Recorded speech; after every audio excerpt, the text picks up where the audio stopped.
மத்திய மாகாணம் கண்டி டிஸ்ட்ரிக்ட் நாவலப்பிட்டி தேர்தல் தொகுதி. நாங்கள் இருக்கும் இடம் இங்குருகலை எஸ்டேட் படித்தலாவது தொலுஸ்பார். எங்களுடைய தோட்டத்திலே மண் சரிவு ஏற்பட்டு இன்று 10 நாள் ஆகிறது.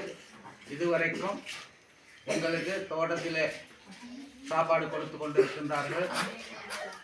மற்ற அரசாங்கத்திலிருந்து யாரும் இந்த வருகை தந்து எங்களுடைய துக்க துயரங்களை யாரும் கேட்டு அறியவில்லை.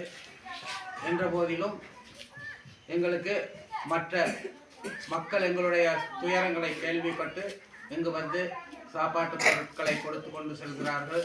அத்தோடு எங்களுடைய தோட்டத்தில் 33 குடும்பம் இந்த விரைவில் ஸ்கூலில் வசித்து கொண்டிருக்கின்றோம்.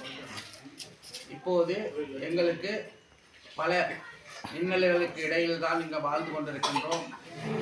தண்ணி இல்லை, டாய்லெட் இல்லை, மற்றது போக்குவரத்து இல்லை, மருந்து கூட வாங்குவதற்கு வசதி இல்லாத நிலைமையில் வாழ்ந்து கொண்டிருக்கின்றோம். தயவு செய்து எமது ஜனாதிபதி அவர் கவனத்துக்கு கொண்டு வருவதற்காக இந்த வீடியோவை உங்களுக்கு அனுப்புகின்றோம். தயவு செய்து எங்களுடைய 33 குடும்பங்களுக்கும் வீடுகள் செய்து எங்களை ஒரு நல்ல நிலைமைக்கு வைப்பீர்கள் என்று மிக தாழ்மையுடன் ஜனாதிபதி அவர்களை கேட்டுக்கொள்கின்றோம். வணக்கம்.